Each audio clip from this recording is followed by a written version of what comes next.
Jackson Lee for 5 minutes.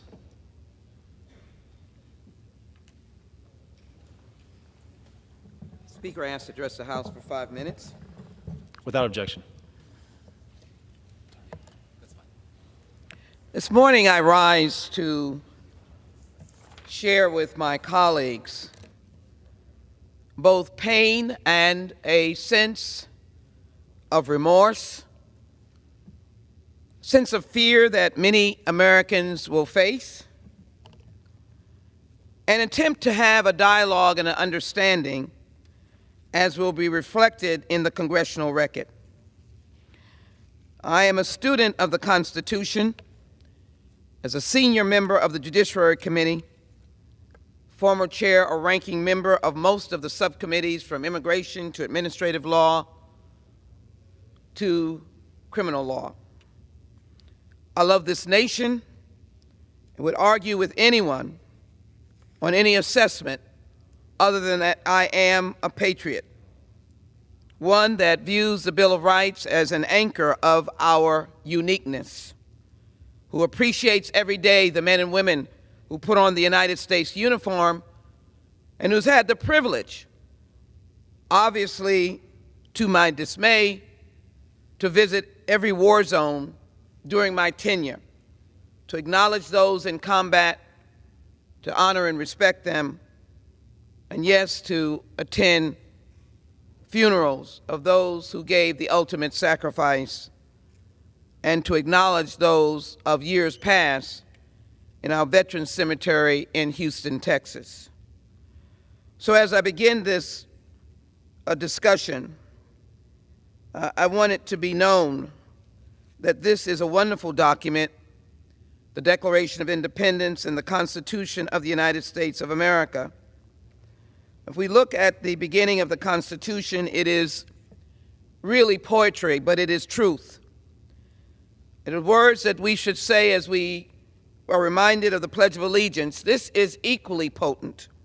We, the people of the United States, in order to form a more perfect union, be reminded of the backdrop of these pioneers fleeing persecution themselves. Many of you may be the progeny, the descendants of these people. Establish justice, ensure domestic tranquility, provide for the common defense, promote the general welfare, and secure the blessings of liberty to ourselves and our posterity, do ordain and establish the Constitution for the United States of America. But then our founding fathers, who recognized that slavery was an abomination and that all Americans deserved equal protection of the law, in essence, determined that the Bill of Rights was appropriate. And all of us know the First Amendment, but I don't know how many know the functioning of the 14th Amendment, which guarantees equal protection of the law and allows all of us to live in liberty and posterity. And so I come here today to argue vigorously of the wrong-headed decision that was made by the United States Supreme Court on two issues, and more to come. Citizens, law, and precedent, and the Constitution were completely ignored in the wrong-headed affirmative action decision. Now, let me be very clear. This is not about words. It's not about enforcing wrongness against my fellow American. It is an affirmation of affirming everyone. If your history is embedded in Pilgrim's pride, that your ancestors came that way, or you're part of the Irish, you came because of the famine and the lack thereof in Ireland, or you came early in the 1900s as Italians, or many, many others. Or maybe you're now Ukrainians who are fleeing the persecution of a horrible war and the lack of democracy. You are an American who desires freedom, democracy, and opportunity, as the laws of this land will allow you to enter. And so we are a potpourri. We are a place where people said, this will not work. These people come from all places. But our ancestors realized in the Bill of Rights that slavery was wrong and abolished it in the 13th Amendment.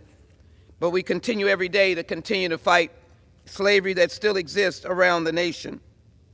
But then we put in place the 14th Amendment of equal protection of the law. And you could look at that and say, well, isn't it equal protection to let someone trump over someone else if they indicate that they have reasons to do so. No, it is not. Affirmative action has come about through the death of many people. And it wasn't the death of the Civil War, which was a dastardly war where brother was against brother and the greatest loss of life, and one that we remember in pain, but we also remember of the heroes that were in that race. So I will say to you that affirmative action the decision did not affirm anyone. It took away that affirmation from the LGBT community, but it'll take away for race, it'll take away for religion and ethnicity. Realize that equal protection of the law is a vital point. It is lost by the Supreme Court's decision on affirmative action. I yield back.